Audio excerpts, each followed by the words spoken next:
Olá, sejam muito bem-vindos a mais um episódio aqui no canal Zona no Ar. Eu sou Lori e hoje você vai conhecer uma história real tão perturbadora que com o tempo acabou se transformando em uma das lendas urbanas mais sombrias de Porto Alegre. Mas antes da gente mergulhar nesse caso, já deixa o seu like, se inscreva no canal e ative o sininho para não perder nenhum episódio. E se você já é inscrito, dá aquela conferida, porque às vezes o YouTube simplesmente cancela a inscrição do nada. Aproveite também para me seguir nas redes sociais que aparecem aqui na tela. Agora sim, tudo certo? Então se prepara, porque o que você vai ouvir hoje não é só uma história antiga. É um caso real, cheio de mistério, violência e detalhes que até hoje deixam muita gente arrepiada. Fique com os crimes da Rua Arvoredo.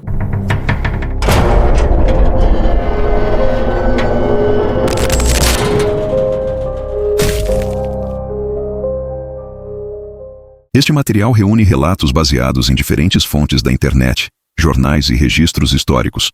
Aborda temas como tragédias, violência e experiências sobrenaturais, que podem ser sensíveis para algumas pessoas. Não é recomendado para menores ou quem esteja emocionalmente vulnerável.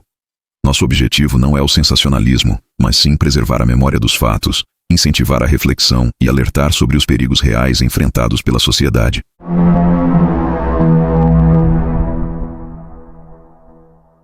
A Rua do Arvoredo ficava ali no centro de Porto Alegre, numa região que, na época, ainda estava começando a se organizar como cidade de verdade. Lá por volta de 1860, ainda no Brasil Império. Era uma rua de chão batido, com umas casas simples, meio grudadas umas nas outras, com portas de madeira pesadas e janelas altas. Durante o dia, até rolava um movimento, tipo carroças passando, gente vendendo comida, pequenos comerciantes tentando ganhar a vida, imigrantes, principalmente portugueses e alemães, se virando como podiam, além de famílias mais humildes. E, claro, a presença constante de pessoas escravizadas carregando mercadorias ou fazendo serviços pesados, o que mostra bem como era ali a realidade da época. E foi bem nessa rua que o crime ganhou palco. Justamente numa época em que poucos foram os crimes que ganharam tamanho destaque. Porque há quem diga que essa história teria revelado o primeiro serial killer da América Latina, ou pelo menos teria sido o primeiro mais famoso. Olha, quando a gente começa a entrar na história da Rua do Arvoredo, tem um nome que aparece como o grande protagonista desse enredo pesado. O nome dele é José Ramos. E não é à toa, a história dele já começa carregada desde cedo. José é brasileiro, Era brasileiro, filho mais velho de Manuel Ramos e Maria da Conceição. E o pai dele já tinha um passado bem peculiar. Manuel foi servidor de um esquadrão de cavalaria comandado por Bento Gonçalves durante a Revolução Farroupilha. Só que em algum momento ele desertou e fugiu para o estado de Santa Catarina, onde acabou se estabelecendo. E foi lá que o próprio José nasceu. E tem um detalhe que ajuda a entender muito da cabeça do José ainda jovem. O pai tinha o hábito de contar histórias da guerra, aquelas façanhas cheias de violência e bravura. E o garoto ouvia tudo com muita atenção, quase fascinado. Segundo os relatos da época, ele insistia para o pai repetir essas histórias várias e várias vezes, principalmente as partes mais brutais. Uma que chamava atenção era quando o esquadrão recebia a ordem de degolar. José demonstrava um interesse estranho pelos detalhes. Dizem que ele queria saber exatamente como aquilo tudo era feito, como se aquilo despertasse algum tipo de interesse dentro dele desde cedo. Agora a parada fica ainda mais pesada quando a gente entra na juventude dele. Dizem que um dia, ao ver a mãe sendo agredida pelo pai, que estava totalmente bêbado, José simplesmente chegou no limite. Pegou uma faca e partiu para cima do próprio pai, desferindo um golpe que deixou o homem gravemente ferido. Ele não morreu na hora, mas acabou não resistindo e morreu poucos dias depois. Essa sequência de acontecimentos acaba sendo vista por muita gente como ponto de virada na vida do José Ramos, uma mistura de violência aprendida, trauma e um ambiente completamente caótico dentro de casa. E aí você começa a entender como essa história vai caminhando para algo ainda mais sombrio. Depois daquele episódio com o próprio pai, a vida do José dá uma guinada. Ele some dali e vai parar na então província de São Pedro, o atual Rio Grande do Sul, onde consegue se estabelecer como soldado da polícia. E olha, por um tempo ele até leva a função direitinho, sem levantar ali suspeitas de nada, até que tudo desanda, né?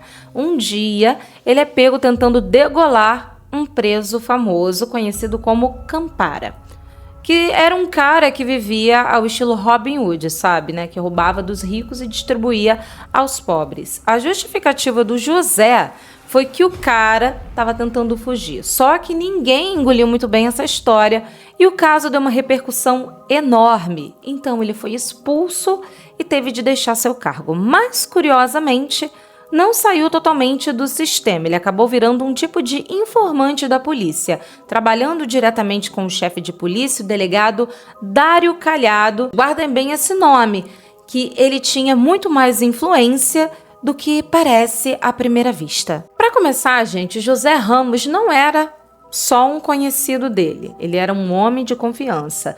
Daqueles que fazem um serviço por fora, sabe? O Calhado bancava o José para trabalhar em missões meio sigilosas, tipo vigiar pessoas, especialmente políticos. E era basicamente um informante de alto nível, alguém que circulava e observava sem levantar suspeitas. E o próprio Calhado era uma figura bem marcante na província de São Pedro. Ele nem era da região, veio do Nordeste, o que era comum na época, já que a corte costumava mandar gente de fora para ocupar esses cargos. Fisicamente, era um cara magro, só que forte, com a pele marcada de sol e um olhar que, segundo o relato, já entregava tudo, né? Era um sujeito esperto, calculista, meio difícil de se decifrar, ou seja, ele era bem misterioso. Só que junto com esse poder todo vinha também uma fama complicada. Ele era conhecido por ser extremamente dedicado ao trabalho, mas ao mesmo tempo tinha um temperamento muito difícil e instável, né? Ele também tinha uma moral meio questionável. Não era raro virar alvo de crítica, principalmente do deputado Silveira Martins, que vivia denunciando os abusos dele em público. E abuso, pelo que contam, não faltava. Tinha história de prisão completamente sem pé nem cabeça, tipo gente sendo presa só por assobiar durante espetáculo no Teatro São Pedro, ou um comerciante sendo detido só porque não o cumprimentou. Fora os relatos de violência contra escravizados e presos, ou seja, o cara era extremamente autoritário e de poucos amigos. Mas não para por aí. Apesar da postura de autoridade, o Calhado também tinha seu lado mais mundano. Dizem que ele era chegado a um flerte, principalmente com atrizes de teatro, que naquela época já carregavam uma certa fama de vida mais libertina, só que, pelo visto, nem sempre dava certo, porque ele também levava muito fora. Algumas fontes informam que quem olhava de fora via no José um sujeito bem apresentado, sempre muito bem vestido, exageradamente perfumado e com um nível de instrução considerado bom para a época. Ele também não era aquele estereótipo óbvio de criminoso, muito pelo contrário. Frequentava a missa, gostava de arte, circulava entre gente da alta sociedade de Porto Alegre como se fosse parte dela. Era presença em eventos sofisticados, peças teatrais, óperas e batia ponto no recém-inaugurado Teatro São Pedro. Foi nesse ambiente, inclusive, que ele conheceu Catarina Palce, por quem acabou se envolvendo.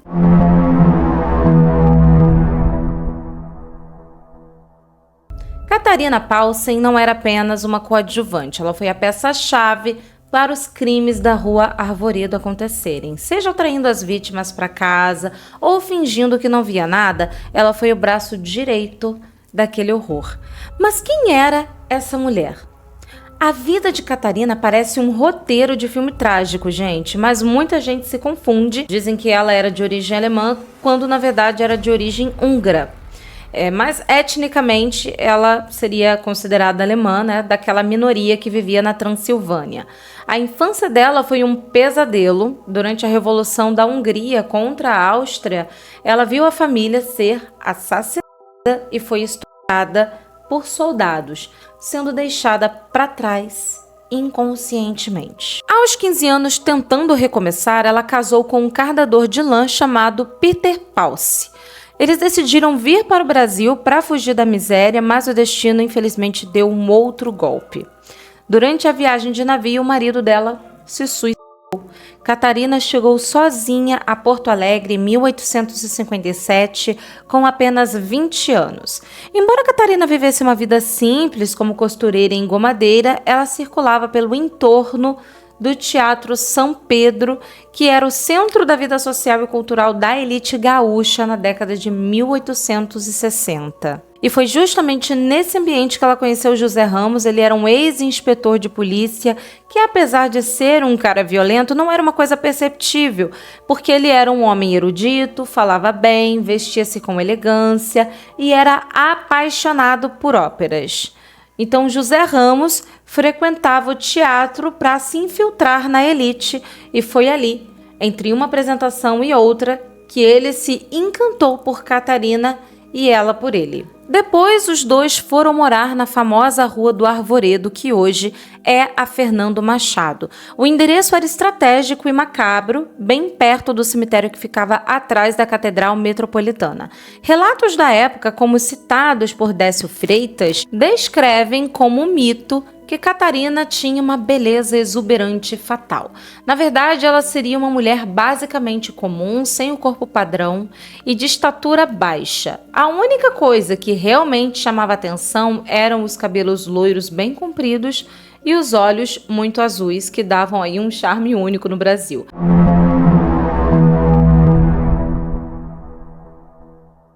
Agora entra o terceiro nome aí dessa história, e pode acreditar, ele começa como peça importante, mas termina de um jeito bem diferente. O Klausner era um alemão que chegou em Porto Alegre por volta de 1859. E já não era qualquer imigrante quebrado, não. Ele veio com o status de proprietário, o que naquela época significava que o cara tinha, sim, dinheiro. Isso faz toda a diferença. Assim que chega, ele abre um açougue ali na Rua da Ponte, que hoje é a Rua Riachuelo, bem atrás da Igreja das Dores. E o negócio dele começa a bombar bem rápido. A localização ajudava muito. Depois da missa, era comum as senhoras mandarem seus escravizados irem direto no açougue do alemão comprar carne. Ou seja, o cara se estabeleceu bem e prosperou bem rápido.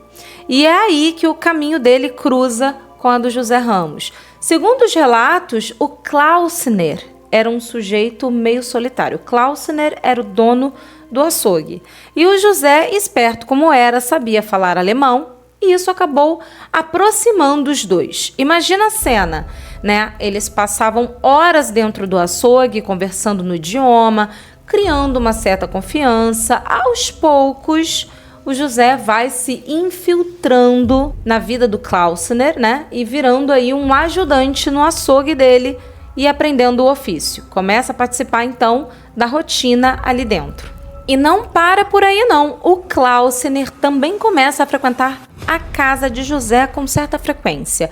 Ou seja, a relação dos dois vai ficando cada vez mais próxima, amizade, trabalho, convivência, tudo misturado. Agora, um detalhe curioso, né? Naquela época, açougueiro não era exatamente uma profissão bem vista.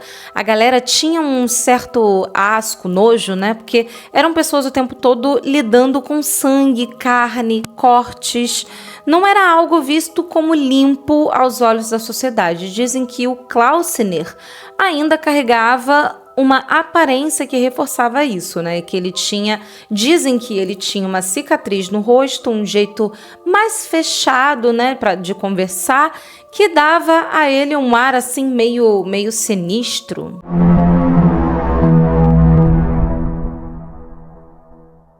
O Os primeiros sinais de que algo estava errado começaram ainda em 1863 em Porto Alegre. Pessoas começaram a desaparecer sem explicação. Não era só um caso isolado, então entre os nomes que mais chamaram a atenção estavam José Inácio de Souza Ávila e o comerciante português Januário Martins Ramos da Silva. Só que teve mais uma pessoa que também nunca mais foi vista nas redondezas, que foi o próprio açougueiro Carlos. O Januário, gente, era o dono de uma taberna, tipo um armazém de época, né?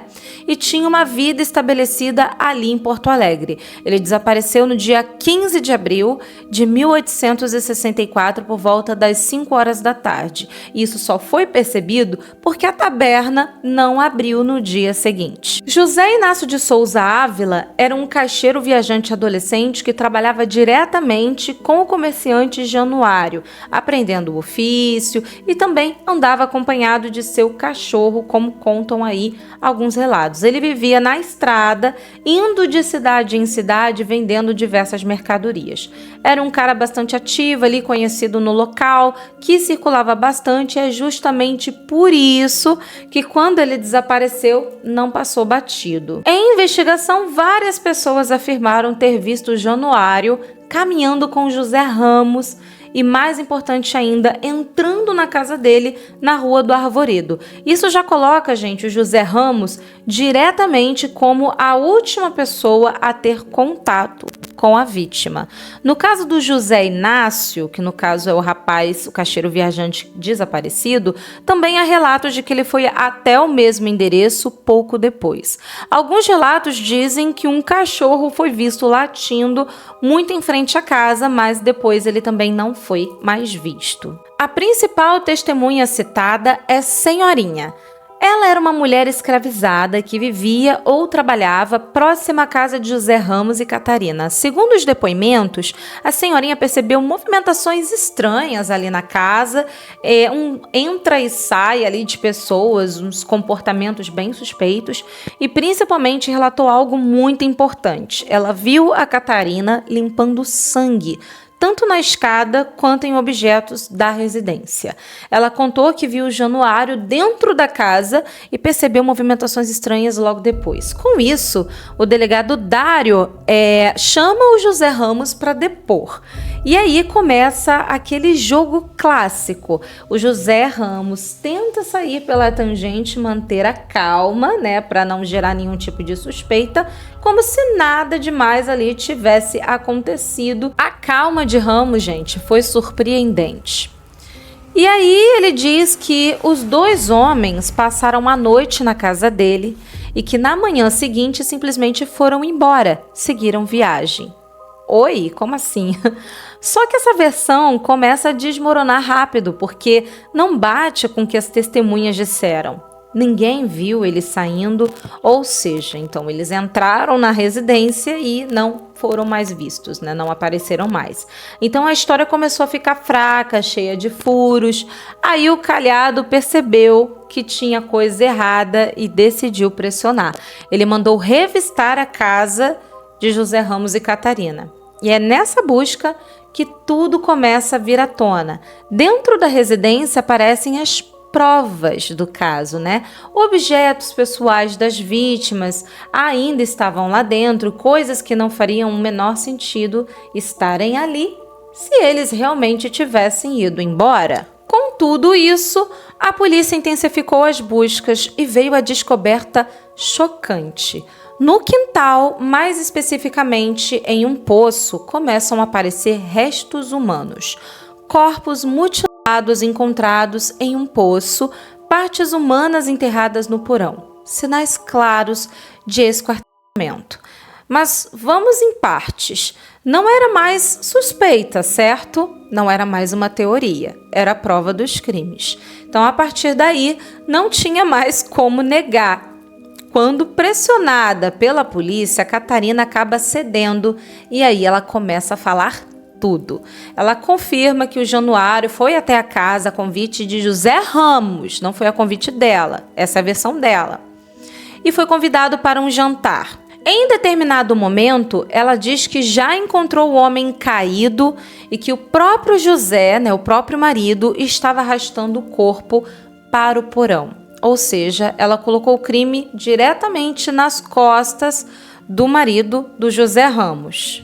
Depois ela relatou que o jovem José Inácio também foi levado até a casa e que o destino dele foi o mesmo. Catarina admitiu participação, mas tentou se colocar numa posição secundária. Ela confirmou que ajudava a limpar o sangue e organizar a casa depois dos crimes, dizendo que fazia isso por ordem de José Ramos.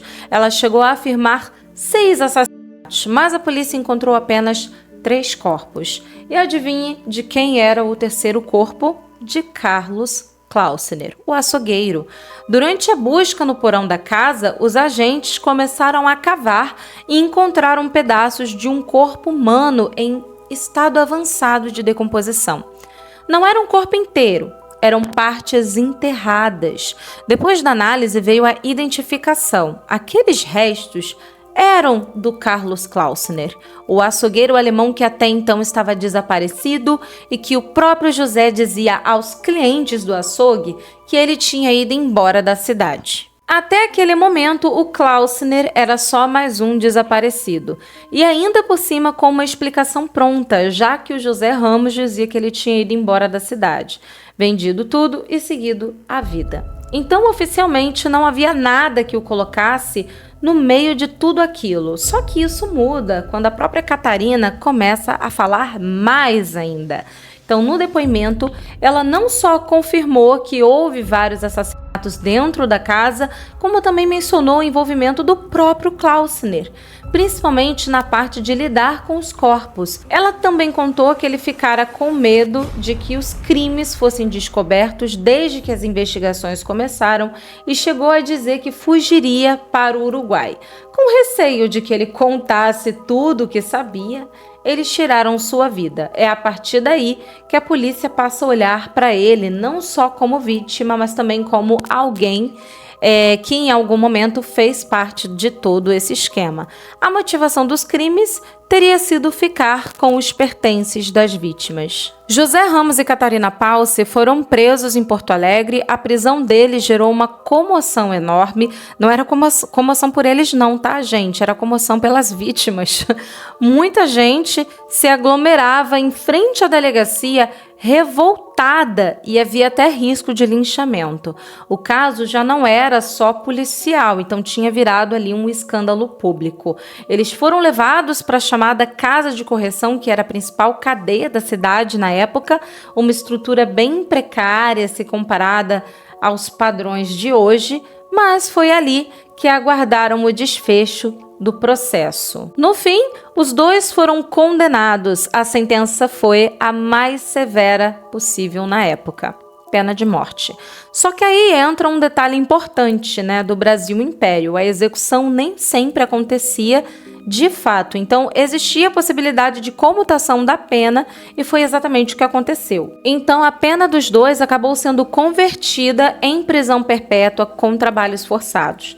A partir daí os destinos começam a se separar. José Ramos foi mantido preso, mas não chegou a cumprir uma longa pena até o fim. Então ele acabou morrendo na prisão e aqui os relatos variam um pouco, mas a versão mais aceita é que ele morreu por doença, possivelmente agravada pelas condições precárias do cárcere.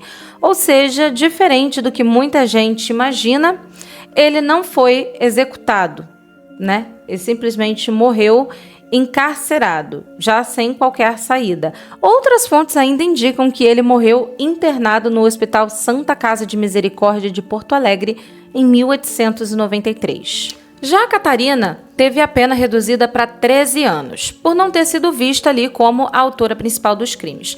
Ela continua presa por anos e durante esse período acabou se aproximando de um grupo religioso, os chamados Muckers, um movimento messiânico que existiu no sul do Brasil na época. Isso mostrou uma mudança de comportamento ou pelo menos uma tentativa de reconstruir algum sentido para a própria vida. E aí vem a parte curiosa. Depois de sair da prisão, ela praticamente desaparece dos registros históricos. Não se sabe ao certo como foram seus últimos anos ou como morreu. É como se depois de tudo aquilo ela simplesmente sumisse da história. Tem gente que diz que ela foi viver uma vida tranquila em algum lugar, longe dos holofotes. Há quem diga também que ela parou em um sanatório e ficou por lá até morrer, e outros ainda especulam que ela foi enterrada como indigente.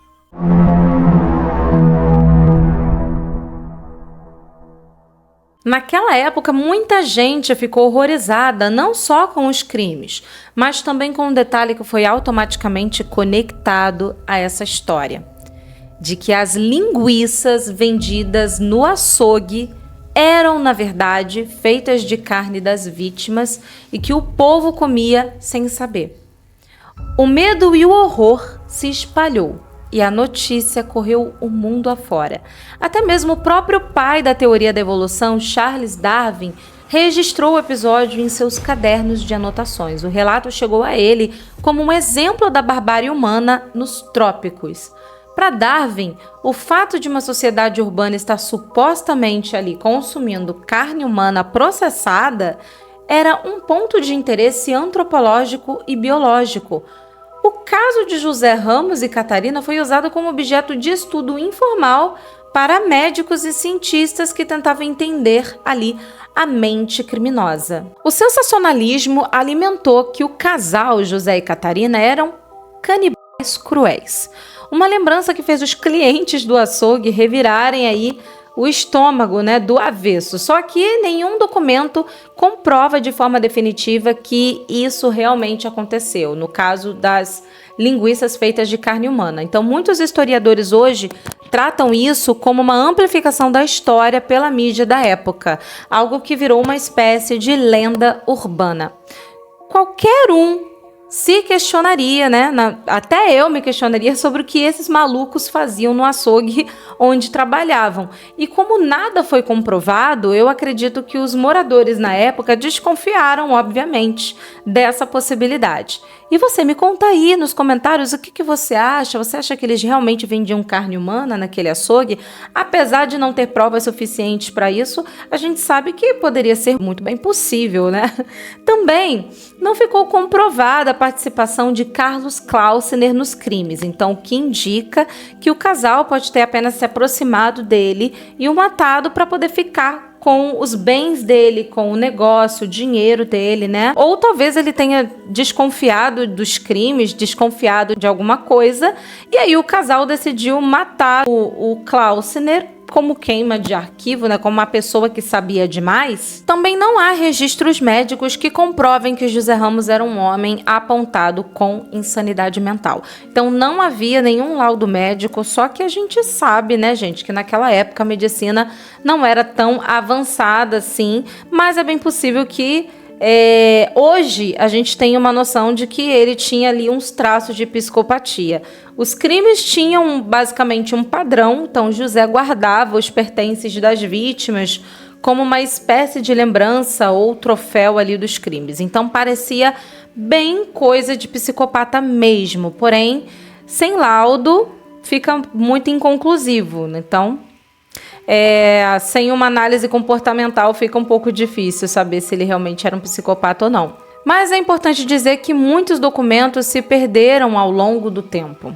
Então, o que existe hoje são registros incompletos sobre o caso e versões que se contradizem. Então, por mais que a gente tente reconstruir esse caso, é muito difícil saber o que é fato e o que é mito. Além disso, o que alimenta bastante a lenda urbana é a crença de que a antiga Rua do Arvoredo, atual Rua Fernando Machado, ficou assombrada.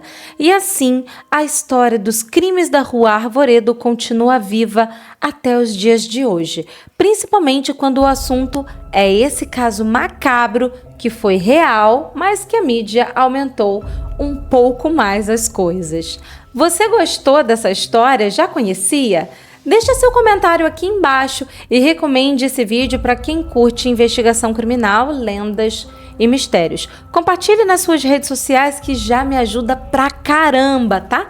E eu amei a sua companhia até aqui. Fiquem bem e até o próximo episódio.